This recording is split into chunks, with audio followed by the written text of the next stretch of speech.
The first main topic of the talks is the expansion of the BRICS. South African officials report that more than 20 states have applied to join the organization. Among them are both pariah states, Belarus and Iran, and economic partners of the United States, Saudi Arabia and the United Arab Emirates.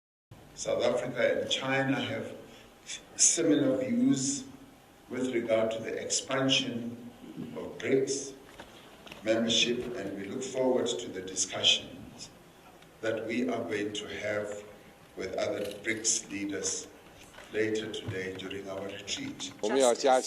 We need to strengthen strategic cooperation, practice true multilateralism, promote greater representation and voice of the countries of the Global South in global governance. Representatives of the BRICS countries indicate that about 40% of the total population of the planet and the third of the world GDP are concentrated in their territories, and therefore the possible expansion of the organization is presented there as the creation of a force more significant than the West. But BRICS has never been an economic or military alliance like, for example, the EU or NATO. Rather, it is an international platform similar in format to the G7. But unlike the Group of Seven, where all participants have the same foreign policy goals for the stable development of democracies and free trade, the BRICS countries do not have such unity. Since the bloc was founded in 2009, differences between the values of its members have prevented the creators from realizing their ambitions. The entry of new members could further destabilize the organization, experts say.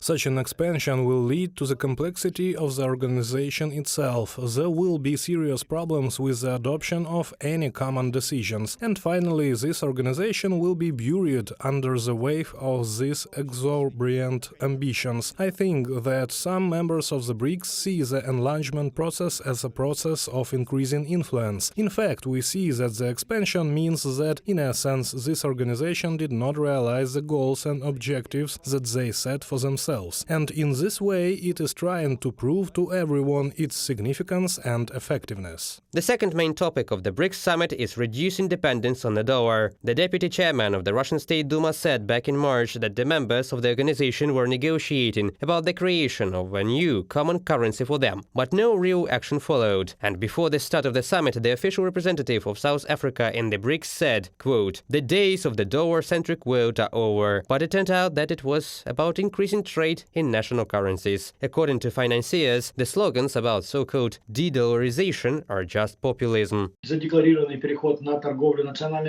declared transition of trading in national currencies is simply very inconvenient and very expensive. This is indicative of the example of Russia, which sold oil to India in rupees. Russia received rupees worth $39 billion, but does not know what to do with them. Because these rupees cannot be put anywhere. Rupees, yuan, rubles, these are all not freely convertible currencies, and accordingly they face many restrictions.